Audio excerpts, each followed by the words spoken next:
नमस्कार दोस्तों आज के टाइम पे जो चाइना और यूएस के बीच में जो ट्रेड वॉर चल रही है उसका इफेक्ट अब ऑल ओवर द वर्ल्ड देखा जा रहा है। जिस तरह से यूएसए ने चाइना के ऊपर टैरिफ इम्पोज किए हैं 250% से ज़्यादा, उसके रिस्पॉन्स में चाइना ने जो रेयर अर्थ एलिमेंट होते हैं उनका ट्रेड बंद कर दिया है, उनके ऊपर रिस्ट्रिक्शन लगा दिए कि हम इनकी सप्लाई अब नहीं करेंगे।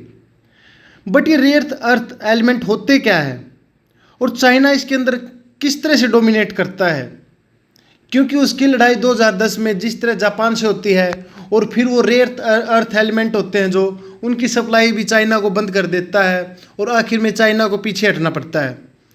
तो ये रेयर अर्थ एलिमेंट होते क्या है, इस सब के बारे में हम थोड़ा डेप्थ में समझते हैं।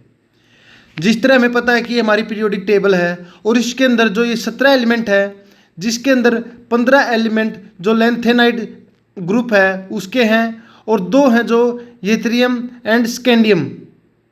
एक्चुअली ये सभी रेयर इसलिए बोले जाते हैं क्योंकि ये हर जगह नहीं मिलते और जहाँ मिलते हैं वहाँ पर इनका एक्सट्रैक्शन, इनको प्योर फॉर्म में लेके आना बहुत ही मुश्किल है। बट चाइना ये एफिशिएंटली कर रहा है बहुत लंबे टाइम से। 1980 के दौर से चाइना इनको यूज करता आ रहा है। इनको धरती से निकाल के प्योर फॉर्म में ला के कुछ मेटल बना देता है, कभी इनको मैग्नेट बना देता है और एक हाई क्लासिफाइड लाइफ इंजॉय कर रहा है।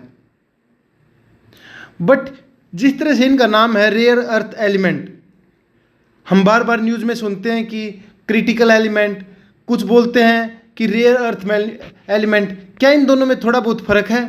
जिस तरह आप देख पा रहे हैं कि ये रेयर अर्थ एलिमेंट है, बेसिकली ये सिल्वर कलर के होते हैं, शाइनी होते हैं बहुत, और जो और फॉर्म में मिलते हैं ये प्योर फॉर्म में नहीं मिलते। बाद में इनकी प्रोसेसिंग वगैरह की जाती है, वो सब हम थोड़ा बाद में समझते हैं। उससे पहले हम थोड़ा ये समझते हैं कि क्रिटिकल मिनरल और रेयर अर्थ एलिमेंट, इनके अंदर फ़र्क क्या है।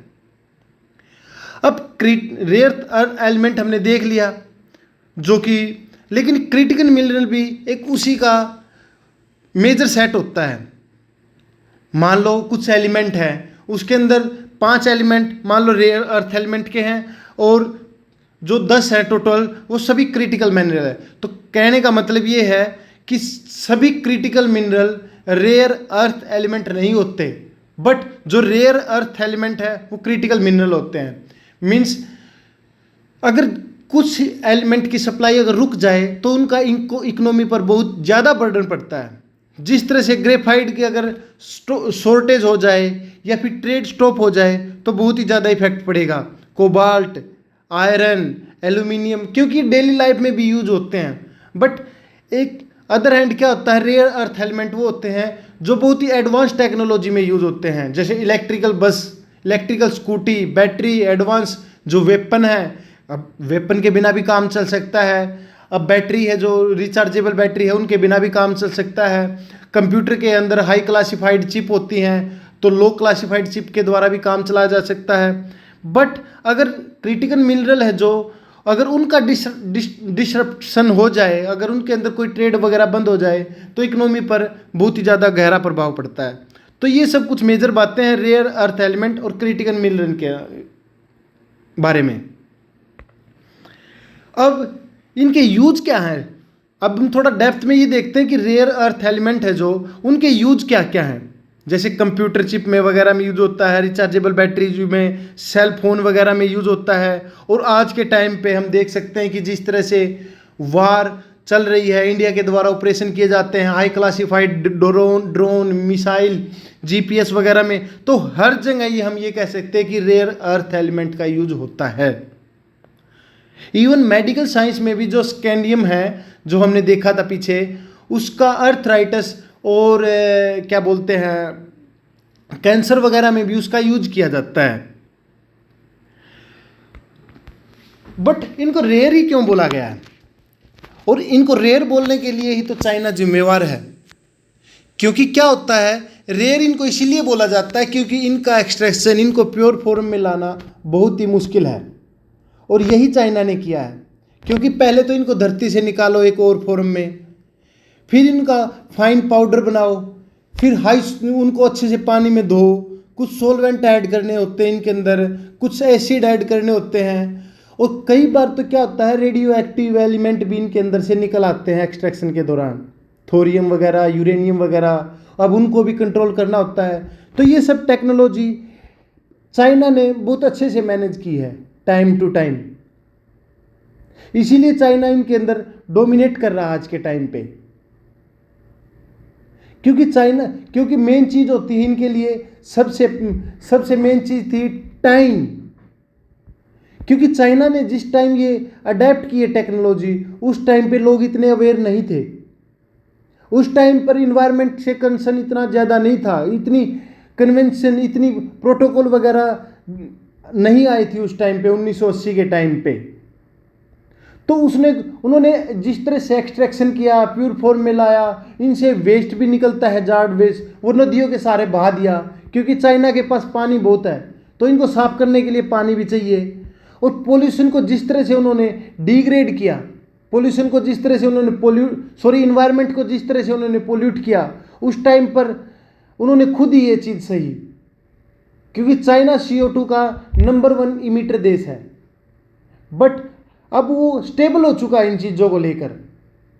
अगर अब इंडिया ये सब करना चाहे तो उनको ये देखना पड़ेगा कि भाई इनसे जो वेस्ट निकलेगा वो समुद्र में ना जाए, दूसरे देश उसके ऊपर सैंक्शन लगाना स्टार्ट कर देंगे। ऊपर से CO2 का लेवल अगर इमिट किया, गैसें इमिट की, क्योंकि क्या होता है कि एक तरह से माइनिंग करते टाइम भी बहुत सारी गैसेज निकलती हैं, प्रोसेसिंग वगैरह, रिफाइनिंग वगैरह के टाइम पे भी बहुत गैसेज निकलती हैं, रेडियो एक्टिव सब्सटेंस निकलने का खतरा रहता है। तो ये सब चाइना ने जिस तरह से 1980 के टाइम पे किया, तो लोग अवेयर कम थे। अब जिस तरह से अभी कुछ दिन पहले इंडिया ने कुछ जो बीच वगैरह पर माइनिंग स्टार्ट कर दी, तो वहाँ के जो फिशर्स वगैरह उन्होंने प्रोटेस्ट करना स्टार्ट कर दिया। बट चाइना में ये चीज़ें उस टाइम पर बहुत कम थी, और चाइना एक मोनोपोली वाला देश भी है, उसको जो करना वो करेगा। बट इंडिया एक डेमोक्रेसी है, यहाँ लोगों की भी सुनी जाती है, इन्वायरमेंट का भी ध्यान रखा जाता है। तो ये सब कुछ बातें हैं जहाँ पे, इसीलिए इनको रेयर बोला गया। अब ये नहीं है कि ये चाइना में ही मिलती है, या फिर जापान में ही मिलती है, या फिर हांगकांग में ही मिलती है ऑल ओवर वर्ल्ड है, बट इनका एक्सट्रैक्शन, इनको प्योर फॉर्म में लाना बहुत ही मुश्किल होता है, इसीलिए इनको रेयर बोला गया। अब इनकी हिस्ट्री कोई ऐसे तो है नहीं कि चाइना आज ही डोमिनेट करना स्टार्ट कर गया। अब चाइना तो 1960 के करीब तो चाइना आज़ाद होता है, इंडिया के बाद ही उसको आज़ादी मिलती है। बट उससे पहले क्या है, इंडिया और ब्राज़ील जैसे देश, साउथ अफ्रीका, इसके अंदर डोमिनेट कर रहे थे, और USA भी इसके अंदर सब पहले से ही रेयर अर्थ एलिमेंट है उनको एक्सट्रैक्ट कर रहा था। चाइना की जो ये माइनिंग है, माउंटेन पास माइन कैलिफोर्निया के अंदर, ये उस टाइम पर मेजर हब होती थी, जहाँ से all over the world rare element मंगवाए जाते थे। क्योंकि रेयर एलिमेंट आज के टाइम पे विंड प्लांट वगैरह में भी यूज होते हैं, जो विंड माइन टरबाइन होता है उसके अंदर थोरियम का क्या बोलते हैं, स्कैंडियम का यूज किया जाता है बहुत ज़्यादा मात्रा में।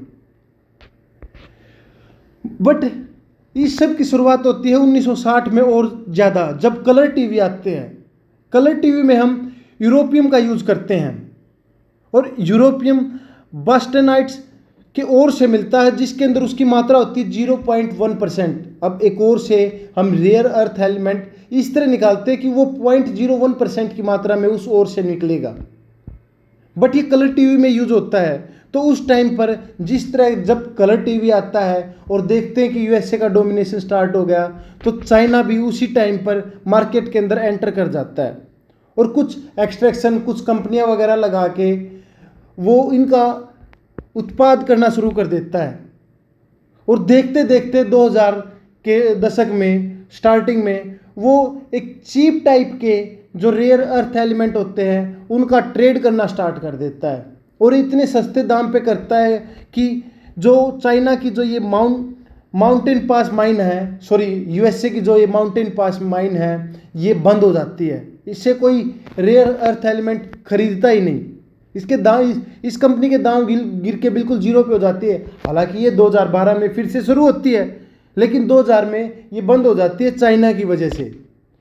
और फिर चाइना और डोमिनेट करना स्टार्ट कर देता है और एक्सट्रैक्शन स्टार्ट कर देता है निकालना, और धीरे धीरे वो इनको इतना यूज बना देता है, जिस तरह से आज के टाइम पे डिफेंस वगैरह में बहुत ही ज़्यादा इनका यूज किया जा रहा है। क्योंकि 2010 में मैंने आपको अभी बताया था कि वो किस तरह से इस एज ए वेपन भी यूज कर चुका है। इवन चाइना, मेन बात देखने की यहाँ ये आती है कि चाइना आज के टाइम पे कंज्यूमर भी सबसे ज़्यादा है। जापान और यूएसए के बाद चाइना ही चाइना नंबर 1 पे आता है, जापान सेकंड पे और यूएसए थर्ड नंबर पे आता है रेयर अर्थ एलिमेंट के कंज्यूमर के लिए। खुद ही अपने देश में इतना यूज कर लेते हैं वो, इसलिए वो आज के टाइम पे 90% जो रेयर अर्थ एलिमेंट है चाइना से लिया जाता है। बट जिस तरह से चाइना ने इसका इंपोर्ट के ऊपर रिस्ट्रिक्शन लगाई है, उससे इंडिया के ऊपर बहुत ज़्यादा इम्पैक्ट नहीं पड़ेगा, क्योंकि इंडिया बहुत कम रेयर जो अर्थ एलिमेंट है उनका यूज करता है। इंडिया ने 2270 टन 2023-24 में इंपोर्ट किया है। तो इस करके चाइना के ये जो बैन है इंडिया के ऊपर इतना इफेक्ट नहीं होगा एज कंपेयर टू जापान और चाइना। अब इंपोर्ट तो उन्होंने बैन कर दिया, बट कहीं से तो निकालना पड़ेगा। अब यूएसए और इंडिया और कुछ और मेजर इकोनॉमी है, वो क्या देख रही है? एक्सट्रैक्शन की तरफ देख रही है कि निकाल लो धरती से, नहीं तो समुंदर से निकालो। तो यूएस और इंडिया अब जो सी बेड है, समुंदर है, उसकी तरफ देख रहे हैं। अंडमान निकोबार, लक्षद्वीप, जो गुजरात के जो तटीय इलाके हैं, वहाँ पर एक्सट्रैक्शन अभी स्टार्ट हो चुकी है, ऑक्शन हो चुका है वहाँ की माइनिंग के लिए। बट चाइना इसके लिए भी एक अड़चन अड़ा रहा है कि जो यूनाइटेड नेशन का कन्वेंशन ऑफ लॉ एंड सी है, आप उसको फॉलो करिए, क्योंकि आप जिस तरह से इनको निकाल रहे हो, इसका एक्सप्लॉयटेशन कर रहे हो मिनरल्स का, ये भी गलत है। तो ये सब कुछ बातें हैं जो थोड़ा याद रखने योग्य हैं। और एआई के इस दौर में जिस तरह से रेयर अर्थ एलिमेंट का यूज बढ़ता जा रहा है, तो इंडिया को एक मेजर स्टेप ये लेना चाहिए कि जिस तरह से क्रिटिकल मिनरल मिशन स्टार्ट हुआ है, ऐसे ही कोई रेयर अर्थ मिनरल भी इंडिया को स्टार्ट करना चाहिए। And thank you so much for the listening. Like, share, subscribe for the more update.